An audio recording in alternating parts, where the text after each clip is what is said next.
Salam əziz müəllimlər. Mən Səbinə Mirzəyeva MİQ və sertifikasiyaya dəstək məqsədi ilə mətn izahını təqdim edirəm. Kosmosda ikinci evimiz Mars. Alimlər illərdir ki, qırmızı planet adlandırılan Marsda həyat əlamətləri axtarırlar. Əgər Marsda kifayət qədər su və oksigen tapılarsa, insanlar gələcəkdə orada məskunlaşa bilərlər. Lakin bunun üçün əvvəlcə planetin sərt iqlim şəraitinə uyğunlaşmaq lazımdır. Marsın atmosferi çox nazikdir və radiasiyadan müdafiə olunmaq üçün xüsusi sığınacaqlar tikilməlidir.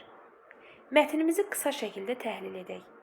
Marsda gələcəkdə insanların məskunlaşma imkanları mövzu olaraq qeyd olunmuşdur.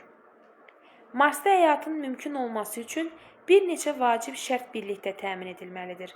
Məsələn, kifayət qədər su və oksigen olmalıdır. İnsanların sərt iqlimə uyğunlaşması lazımdır. Nazik atmosfer səbəbindən radiasiyadan qorunmaq üçün xüsusi sığınacaqlar tikilməlidir. Sualımızı səsləndirək.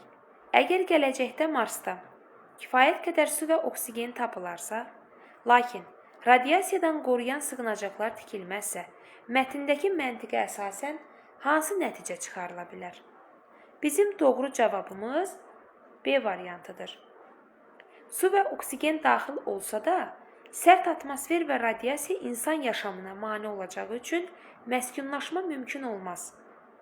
Mətndə açıq şəkildə deyilir ki, Marsın atmosferi çox nazikdir və radiasiyadan qorunmaq üçün xüsusi sığınacaqlar tikilməlidir. Deməli, su və oksigen olsa belə, sığınacaqlar tikilməzsə, insanların təhlükəsiz yaşaması mümkün olmaz. A bəndi niyə yanlışdır? Marsda həyat üçün lazım olan bütün şərait tam təmin edildiyi üçün məskunlaşma dərhal baş tutar. Yanlışdır. Çünki bütün şərtlər təmin edilməyib.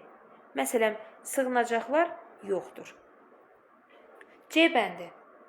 Nazik atmosfer zamanla öz-özünə qalınlaşaraq sığınacaq ehtiyacını aradan qaldırar.